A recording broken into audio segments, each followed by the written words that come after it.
Diksha Srivastava and welcome to my YouTube channel. आज के इस वीडियो में मैं बात करूंगी 5 इंपॉर्टेंट ईडियम्स के बारे में।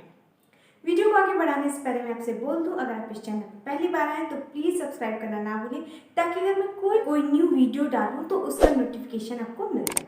साथ ही साथ आप मुझे इंस्टाग्राम पर भी फॉलो कर सकते हैं, जिसका लिंक मैंने डिस्क्रिप्शन में दे दिया। बता देती हूँ 5 इंपॉर्टेंट ईडियम्स के बारे में। आप लोग ये डेली कन्वर्सेशन करते हैं, उनके ही बेस पे होगा ये इडियम्स, क्योंकि आप देखेंगे आप फ्रेंड सर्कल में, फैमिली में जब भी इन इडियम बात करेंगे तो इन वर्ड्स को, इन सेंटेंस को यूज़ कर सकते हैं। तो आइए स्टार्ट करते हैं। मेरा पहला जो इडियम है वो ये है, अ पीस ऑफ केक। इसका मतलब क्या होता है? अ पीस ऑफ केक का मतलब जैसे केक का पीस कैसा होता है, सॉफ्ट होता है, उसी तरह अ पीस ऑफ केक का मतलब, अगर आपसे कोई ये बात बोले तो आप सोचेंगे शायद ये पीस ऑफ केक का मतलब किसी केक का टुकड़ा, इस तरीके से आप सोचेंगे। नहीं, इडियम्स में इसका मतलब होता है किसी काम को ईजिली कर लेना।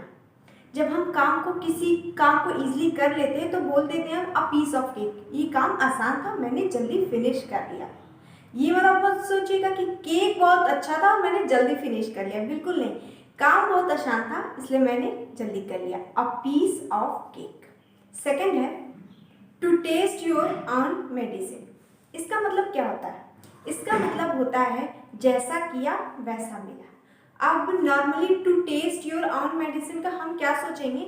इसका मतलब होता है कि मतलब मेडिसिन टेस्ट किया, जब हमें नहीं पता होता तब ये सोचते हैं अच्छा मेडिसिन से रिलेटेड होगा, या फिर हमने मेडिसिन टेस्ट किया उससे रिलेटेड, हम गेस बहुत कर सकते हैं। बट इसका मतलब होता है जैसा किया वैसा मिला। जैसे आप रास्ते में जा रहे हैं, या मान लीजिए आप सीढ़ी पे चल रहे हैं, पीछे से आपको किसी ने पुश कर दिया, धक्का दे दिया और आप गिर गए, तो आपको चोट लगी। तो अब आप मतलब आपको चोट लग गया, थोड़ी देर में वो खुद सीढ़ी से गिर गया और उससे चोट लग गया, तो इसका आप क्या कहेंगे? जैसा किया वैसा मिला, to test your own medicine.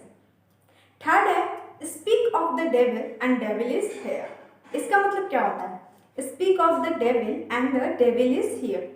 आप क्या होता है, आप फ्रेंड सर्कल में बात करें या कहीं भी बैठे हैं बात करें तो किसी के गॉसिप्स में ही आप यूज़ कर सकते हैं, नेगेटिव पॉइंट से भी यूज़ करते हैं, पॉजिटिव पॉइंट से भी यूज़ करते हैं, और साथ ही साथ एक प्रैंक में भी यूज़ करते हैं इसको कि look at we are talking about devil and devil is here, यानी शैतान का नाम लिया और शैतान हाजिर। ऐसा नहीं है कि भूत वाला शैतान या एज गोस्ट, या बिल्कुल ऐसा कुछ नहीं है। नॉर्मली हम डेली कन्वर्सेशन करते हैं, उसमें हम बोलते हैं, किसी को चिढ़ाते हैं तो बोलते नहीं look at devil, we are talking about devil and devil is here. शैतान का नाम लिया और शैतान हाजिर। फोर्थ है, बीट अराउंड द बुश। इसका मतलब क्या होता है? बीट अराउंड द बुश का मतलब होता है किसी बात को गोल गोल घुमाना। गोल गोल घुमाने के क्या मतलब है?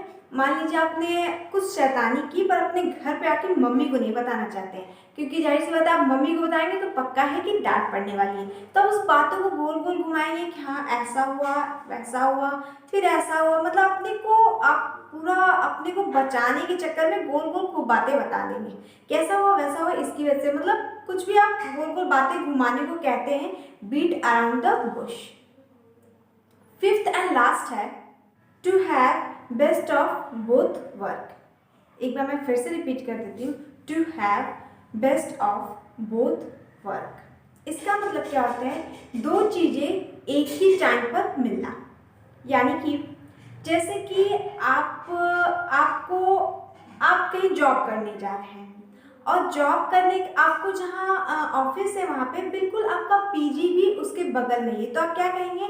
एक टाइम पे दो चीज़ें हो गई, एक तो मेरी अच्छी कंपनी में जॉब लग गई और साथ ही साथ मेरा जो पीजी है वो बिल्कुल ऑफिस के बगल में है। इसके लिए मुझे ट्रैवलिंग का एक्सपेंस बच जाता है, साथ ही साथ जो क्राउड है उससे भी मैं बच जाती हूँ, क्योंकि मैं वॉकिंग डिस्टेंस में मैं पैदल ही चली जाती हूँ। तो एक साथ मुझे दो फायदे हैं, मुझे एक अच्छी कंपनी में जॉब भी मिल गई और साथ ही साथ मुझे पीजी भी मिल गया। तो होप सो आज जो मैंने आपको 5 इडियम्स बताए वो आपको समझ में आया होगा, और ये आपसे डेली लाइफ पे आप रिलेट भी कर पा रहे होंगे कि आप डेली लाइफ में जो इन आप बातों को बोलते हैं या कोई आपसे ये बोलता है तो आपको कन्फ्यूजन होता है।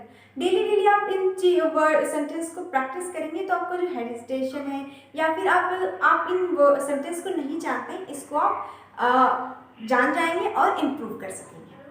होप सो आज का वीडियो आप लोग को अच्छा लगा होगा, so please like, comment and share and also follow me on Instagram. Thank you.